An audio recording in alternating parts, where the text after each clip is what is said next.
أجمعين. أما بعد فأعوذ بالله من الشيطان الرجيم.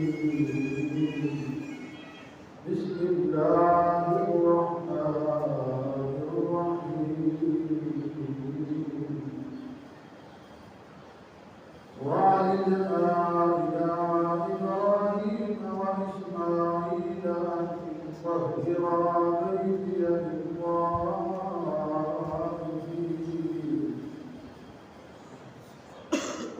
أن طهرا بيتي للطائفين والعاكفين والركع السجود. صدق الله تعالى مولانا العظيم وبلغنا رسوله النبي الكريم الكريم. اللهم صل على سيدنا ومولانا محمد وعلى آله وأصحابه وبارك وسلم وصل عليه.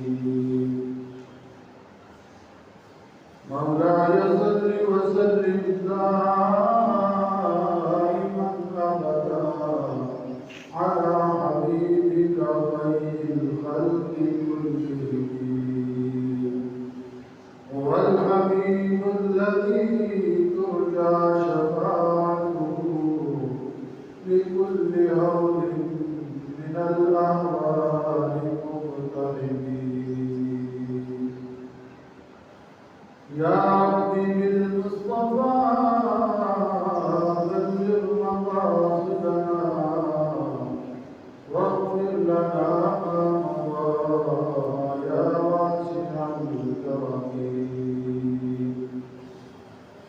إلهي دکھاتے مدینہ کیسی بستی ہے جہاں پر رات دن مولا تیری رحمت برستی ہے. الہی کچھ ملے نہ ملے ان کے مصطفیٰ ملے وہ شے ملے کہ جس کے دل میں سے خدا ملے. حمد و سلام کے بعد اللہ تبارک و تعالیٰ کی بارگاہ میں دعا ہے اللہ کریم ہم سب پر اپنی رحمتوں کا قبول فرمائے اور اللہ تعالیٰ ہمارے تمام معاملات میں ہمیں راز کی توفیق عطا فرمائے. ماہ رمضان المبارک کا آج 18واں روزہ ہے.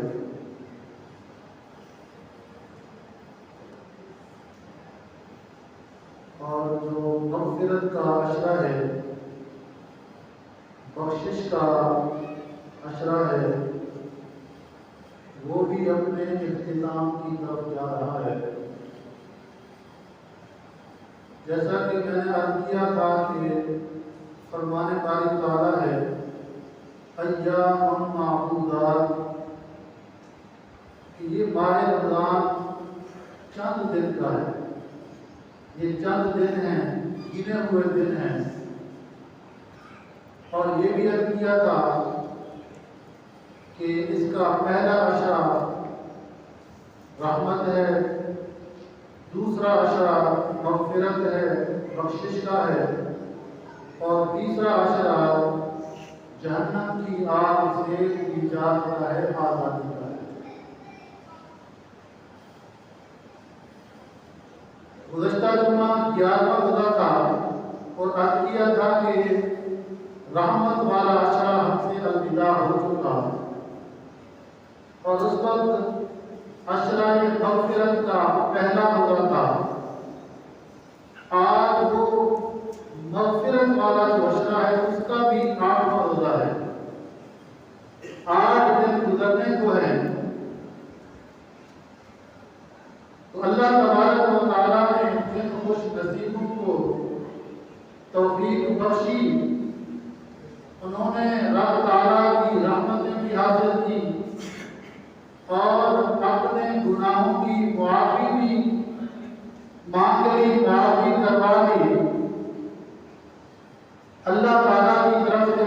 بخشش کے فرمانے کے مستحق بنے، لیکن جنہوں نے ابھی تک بھی غفلت برتی ہے، ابھی تک بھی ان کا ضمیر نہیں جاگا، تو انہیں اس طرف راغب کیا جائے، ان کو بتایا جائے کہ اب بھی موقع ہے، آج بخشش کا عشرہ اپنے اختتام کی طرف جا رہا ہے، آج کے بعد 2 دن باقی ہیں، کوئی اگر اپنے گناہوں کی معافی مانگنا چاہتا ہے تو میرے رب کریم کی رحمت کے دروازے ہمیشہ کھلے ہیں، اور ماہ رمضان المبارک میں تو خصوصی طور پر کہ جب پہلی ہی رات آتی ہے تو اللہ تبارک و تعالیٰ حکم فرماتا ہے کہ جنت کے دروازے کھول دیے جائیں، آسمانوں کے دروازے کھول دیے جاتے ہیں، رحمت کے دروازے کھل جاتے ہیں، اور جہنم کے دروازے بند کر دیے جاتے ہیں، اور جو سرکش شیطان ہیں ان کو باندھ دیا جاتا ہے، ان کو زنجیروں میں جکڑ دیا جاتا ہے۔ تو ماہ رمضان کا ہر لمحہ باعث برکت ہے، جس میں نفل ادا کرنے والے کو فرض کے برابر ثواب ملتا ہے، ایک فرض ادا کرنے والے کو 70 فرائض کا ثواب ملتا ہے۔ جو آدمی اس ماہ مکرم میں کسی ایک آدمی کو روزہ دار کو روزہ افطار کرواتا ہے، وہ رب تعالیٰ کی جنت کے انعامات کا مستحق قرار پاتا ہے۔ تو آئیے اپنے دوست احباب کو دعوت دیجیے کہ آؤ رحمتیں لوٹ لو، اپنے گناہوں کی معافی مانگ لو۔ آج 18واں روزہ ہے، عشرہ مغفرت کے 2 دن باقی رہ گئے ہیں، بس میرے رب کی تو نظر عنایت چاہیے، نظر کرم چاہیے، مانگنے والا مانگے تو صحیح، اس کے در پہ آنے والا آ تو جائے۔ رب کی بارگاہ میں آنا بندے کا کام ہے، گناہوں کو معاف کر دینا یہ میرے رب کریم کا کام ہے۔ ہم نے اپنے رب کی عظمت پر غور نہ کیا، اس کی رحمتوں پر توجہ نہ کی۔ میرا رب کریم کتنا کرم نواز ہے، کتنی اس کی شان کریمی ہے۔ کاش ہم قرآن کریم کو پڑھتے سمجھتے، ہمیں اندازہ ہوگا کہ ہمارا رب کریم ہم گناہ گاروں سے کتنی محبت فرماتا ہے۔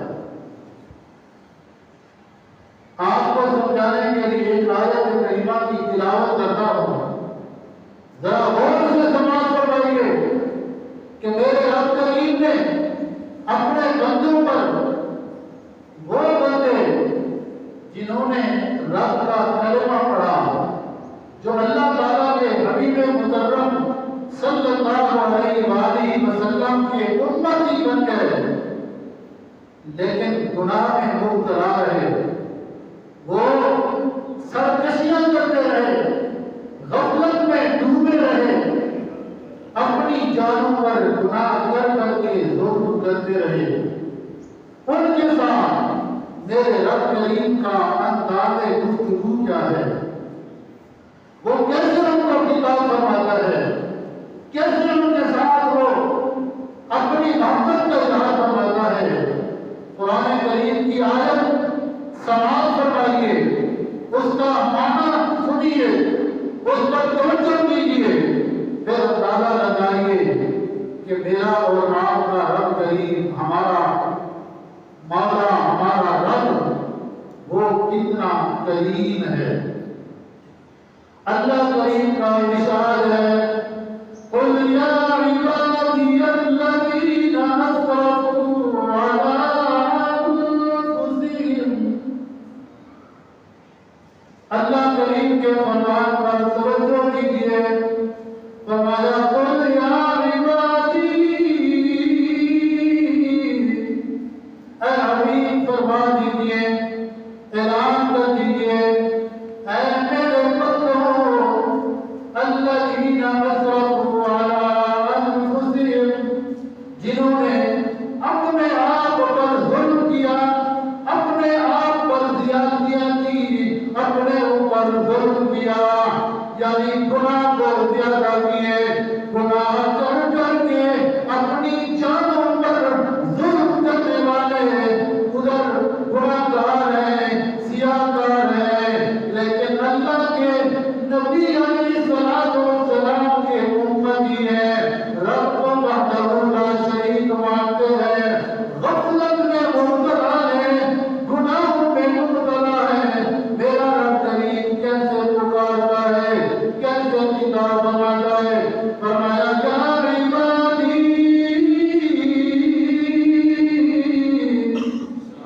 ان کو بھی فرماتا ہے میرے بندوں، فرماتا ہے میرے بندوں، یہ نہیں فرمایا اے ظالم ہو، اے گناہگار ہو، اے سیاہکار ہو، حالانکہ گناہگاروں کو خطاب فرما رہا ہے، گناہگاروں کو متوجہ فرما رہا ہے، لیکن فرماتا ہے یا عبادی،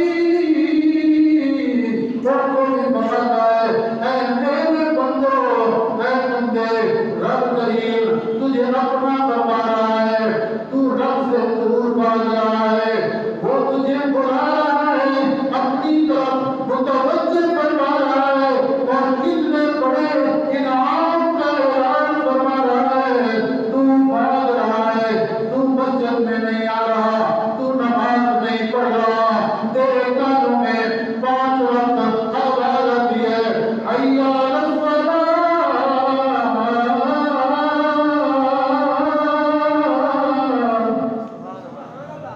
5 وقت مسجدوں سے اعلان ہوتا ہے حی علی الصلاۃ،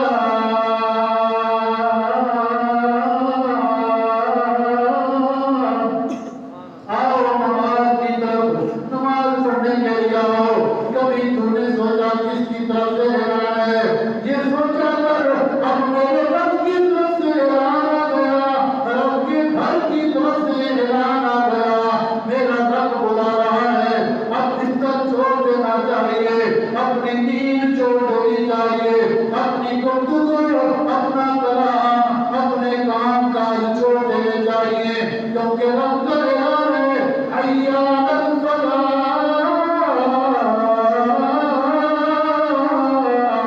اعلان کیا ہو رہا ہے فلاح کی طرف آ جاؤ، کامیابی کی طرف آ جاؤ، جس کام میں تم لگے ہو اس میں کامیابی نہیں ہے، کامیابی اس بات میں ہے جب بھی رب کی طرف سے اعلان ہو اس کی بارگاہ میں حاضر ہو جاؤ، یہ اعلان ہوتا ہے۔ اور صبح کی نماز میں ایک اور اعلان ہوتا ہے، خصوصی اعلان ہوتا ہے، صبح کے وقت اٹھنا مشکل ہوتا ہے، لیکن جن کو رب کریم توفیق عطا فرماتا ہے وہ تو پہلے بھی اٹھ جاتے ہیں، اس اعلان سے پہلے اٹھ کے نماز تہجد ادا کرتے ہیں، صبح کی اذان سے پہلے بھی رب کی بارگاہ میں حاضر ہوتے ہیں، اور صبح کے لیے اعلان ہوتا ہے الصلاۃ خیر من النوم،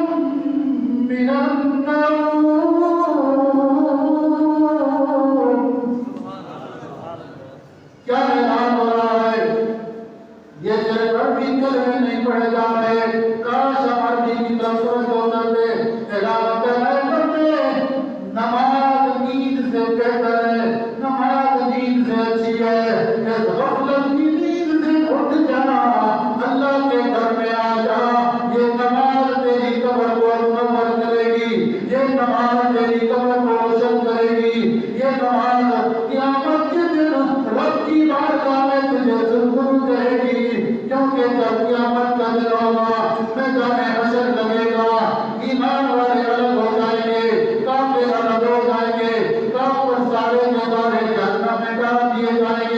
لیکن مومنوں سے ان کے اعمال کا حساب لیا جائے گا۔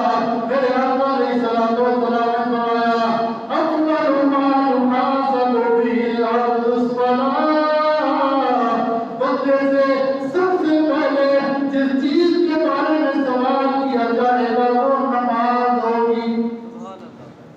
سب سے پہلا سوال کیا ہوگا کہ اے بندے تو نماز پڑھتا تھا یا نہیں پڑھتا تھا، تو نماز قائم کرتا تھا یا نہیں قائم کرتا تھا۔ لیکن ہم کیا کر رہے ہیں؟ ہم اسی رب سے دور بھاگ رہے ہیں۔ لیکن رب کریم کی محبت دیتی ہے، اس کی شفقت دیتی ہے، وہ اپنے بندوں پر کتنا کریم ہے۔ فرماتا ہے یا عبادی، اے میرے بندوں، الذین اسرفوا علی انفسہم، جنہوں نے اپنے آپ پر ظلم کیا، اپنی جانوں پر ظلم کیا، گناہ کر کر کے اپنی روح کو مردہ کر لیا، اپنے دل کو سیاہ کر لیا، دل مردہ ہو چکا، وہ دل جس کے بارے میں میرے آقا علیہ الصلوۃ والسلام نے فرمایا انسان کے جسم کے اندر ایک ایسا حصہ ہے، اگر وہ صحیح ہو تو سارا جسم صحیح ہوتا ہے، اگر وہ صحیح نہ ہو تو سارا جسم بیکار ہو جاتا ہے۔ فرمایا الا وهو القلب، فرمایا یاد رکھنا یہ حصہ دل ہے، دل کو صاف رکھنا چاہیے۔ تو ہم اللہ تعالیٰ سے دور ہیں، لیکن وہ فرماتا ہے اے میرے بندو جنہوں نے اپنے آپ پر ظلم کیا، کیا اعلان فرمایا؟ فرمایا لا تقنطوا من رحمت اللہ،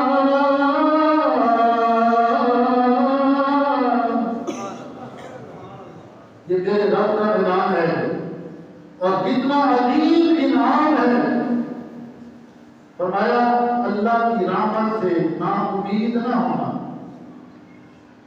اللہ کی رحمت سے مایوس نہ ہوا کرو۔ تم کتنے گناہ کرو گے؟ بندہ جب توبہ کرتا ہے اللہ کی بارگاہ میں رب تعالیٰ توبہ قبول فرماتا ہے، بندہ پھر گناہ کرنے لگ جاتا ہے، پھر اللہ کی بارگاہ میں توبہ کرتا ہے، پھر وہ گناہ کرتا ہے، بار بار توبہ کرتا ہے، پھر گناہ سرزد ہو جاتے ہیں۔ ایک وقت آتا ہے بندہ شرمندہ ہوتا ہے، مایوس ہوتا ہے، اور اتنی شرمندگی ہوتی ہے اپنے آپ سے کہتا ہے اب تو اللہ سے کیا مانگے گا، تو نے اتنی مرتبہ توبہ کی، توبہ توڑ لی، اب کس منہ سے اپنے رب کی بارگاہ میں دوبارہ التجا کرے گا؟ بندہ تھک جاتا ہے، ہار جاتا ہے، بس کر دیتا ہے۔ میرا رب نے فرماتا ہے اے میرے بندے تجھے کیا ہو گیا، تو نے کیوں توبہ چھوڑ دی؟ بندہ عرض کرتا ہے یا رب میں شرمندہ ہوں، میں تو بہت گناہ کر چکا ہوں۔ رب فرماتا ہے تو کتنے گناہ کر لے گا؟ کیا تیرے گناہ سے یہ دنیا بھر جائے گی؟ کیا تیرے گناہ سے یہ زمین و آسمان بھر جائیں گے؟ تیرے گناہوں سے چاہے پوری کائنات بھر کیا نہ جائے، لا تقنطوا من رحمت اللہ، اللہ کی رحمت سے مایوس نہ ہو جانا۔ ورحمتی وسعت کل شیء، فرمایا میری رحمت تو ساری کائنات پہ حاوی ہے۔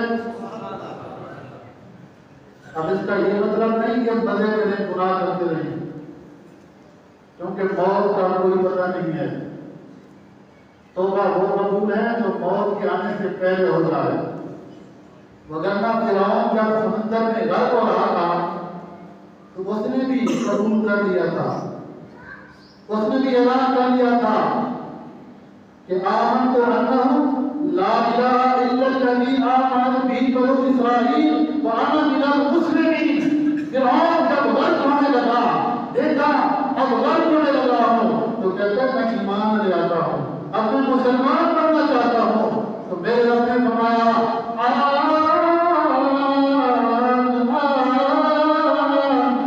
وقد عصیت من قبل، رب نے فرمایا اب تجھے رب یاد آیا، اب تجھے توبہ یاد آئی، جب تو غرق ہونے لگ گیا اپنی بربادی دیکھ لی، فرمایا اب تیری پہلے تو پڑھائی کراتا تھا، تو بڑے تکبر کرتا تھا، تو دنیا میں فساد اور طاقت کا رہا، آج کی توبہ قبول نہیں ہے۔ اے میرے بندے تو بھی پہلے توبہ کر لے، تیرے رب کی رحمت بڑی وسیع ہے۔ فرمایا لا تقنطوا من رحمت اللہ، اللہ کی رحمت سے نہ امید نہ ہونا، مایوس نہ ہونا۔ یا رب کریم بندہ عرض کرتا ہے میں نے تو بہت گناہ کیے ہیں، میں نے اتنے گناہ کر لیے ہیں، اتنے گناہ کر لیے ہیں، بیان نہیں کر سکتا، میں شرمندہ ہوں، اپنے گناہ بندہ جانتا ہے۔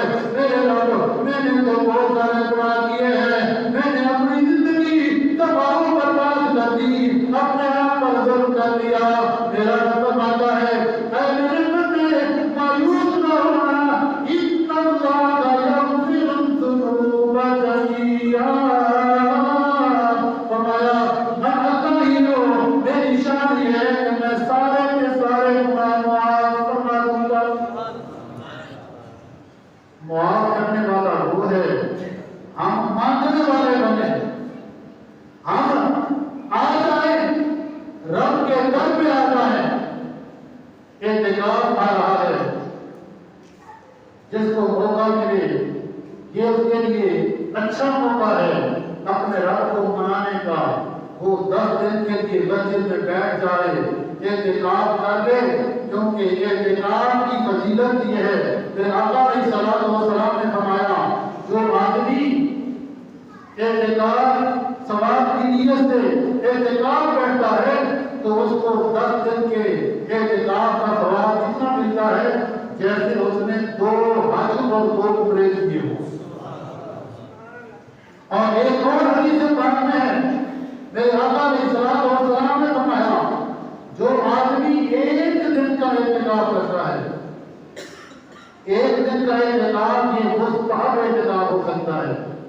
ایک اعتکاف ہوتا ہے واجب، وہ ہوتا ہے کسی نے منت مانی کہ میرا فلاں کام ہو جائے اتنے دن کا اعتکاف کروں گا، تو وہ اگر اعتکاف کرے گا تو وہ اعتکاف اس پر واجب ہو چکا ہے، وہ لازمی کرے گا۔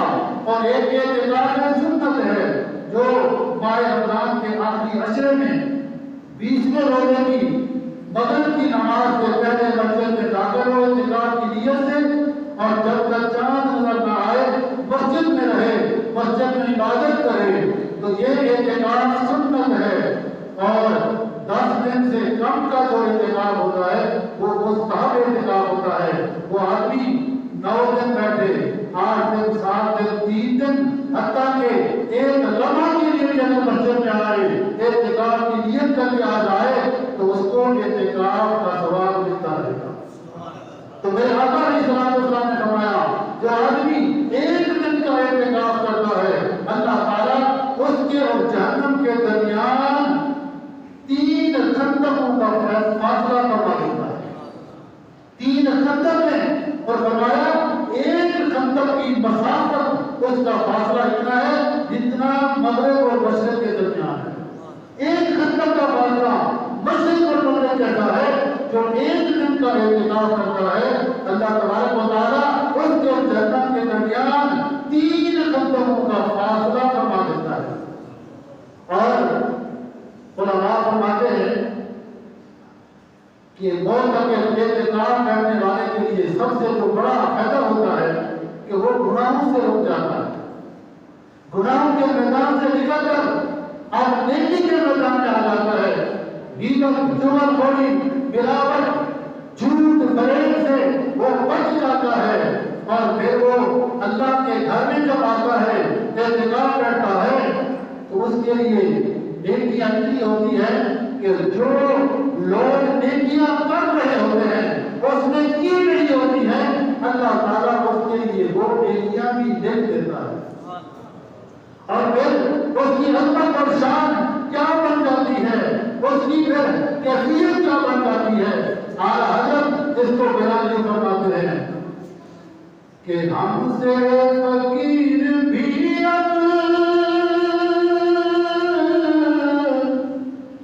پھیری کو اٹھتے ہوں گے۔ اعلیٰ حضرت کا کلام تھوڑا مشکل ہوتا ہے، میں سمجھا دیتا ہوں. آپ فرماتے ہیں ہم سے فقیر بھی اب پھیری کو اٹھتے ہوں گے. فرماتے ہیں ہم جیسے فقیر جو بے زر و سامان تھے، جن کے پاس کوئی نیکی نہ تھی، کوئی اچھا عمل نہ تھا، جب رب کے در پہ آ گئے اب کیا کرنا؟ اب پھیری کو اٹھتے ہوں گے. اب ان کے پاس ان کا خزانہ آ چکا ہے، اب لوگوں کے اندر نیکیاں بانٹتے پھر رہے ہوں گے. ہم سے فقیر بھی اب پھیری کو اٹھتے ہوں گے. اب تو غنی کے در پر بستر جما دیے ہیں. اب تو غنی کے در پر بستر لگا دیے ہیں. اب اللہ کی بارگاہ میں جو بے نیاز ذات ہے، جس کی رحمت کے خزانے کھلے ہوئے ہیں، بندہ آیا خالی ہاتھ تھا، آج اتنے خزانے مل گئے کہ جب اٹھتا ہے تو پھر جہاں بھی جاتا ہے اللہ کریم رحمت میں نازل فرماتا ہے. اور اگر اعتکاف اس نیت سے بھی کر لیا جائے، حضرت عبداللہ بن عمر رضی اللہ عنہ ایک مرتبہ آپ اونٹنی پہ چکر لگا رہے تھے. لوگوں نے پوچھا اے ابن عمر رضی اللہ عنہ کیا کر رہے ہیں، کیا مقصد ہے؟ فرمایا مجھے اور کوئی مقصد کا پتہ نہیں ہے، مجھے اتنا معلوم ہے کہ میں نے اپنے آقا کریم کو ایک مرتبہ ایسا عمل کرتے ہوئے دیکھا تھا. تو میرے بھائیوں، میرے آقا کے عمل ہمارے لیے حجت ہیں.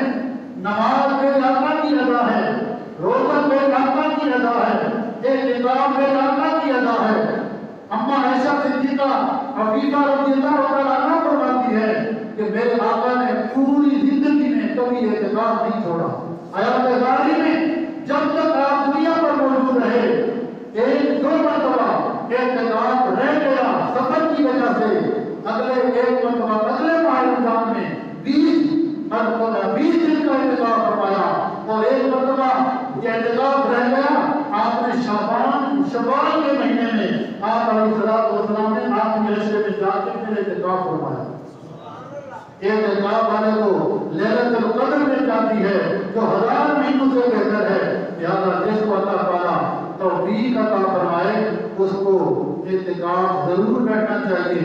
یہ میرے آقا کریم صلی اللہ علیہ وسلم کی سنت مبارکہ ہے، اور یہ عظیم سنت ہے جو آقا کریم نے ہر سال اس کو ادا فرمایا ہے.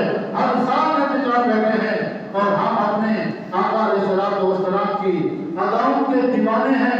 دیوانہ ہونا چاہیے، اور سب سے پہلے ہمیں فرائض والے اداؤں پہ آنا چاہیے. پھر حضرت عبداللہ بن عمر کی طرح پھر ہر ادا پہ پھر یہ عقیدہ رکھنا چاہیے. آپ کی بات ختم، عقیدہ کیا رکھنا چاہیے کہ تیری ہر ادا پہ ہے جان فدا، مجھے ہر ادا نے مزہ دیا. آقا تیری ہر ادا پہ ہے جان فدا، مجھے ہر ادا نے مزہ دیا. کوئی تجھ سا ہوا ہے نہ ہوگا شاہ، تیری مثل نہیں ہے خدا کی قسم. اللہ تعالیٰ ہمیں توفیق عطا فرمائے. آمین.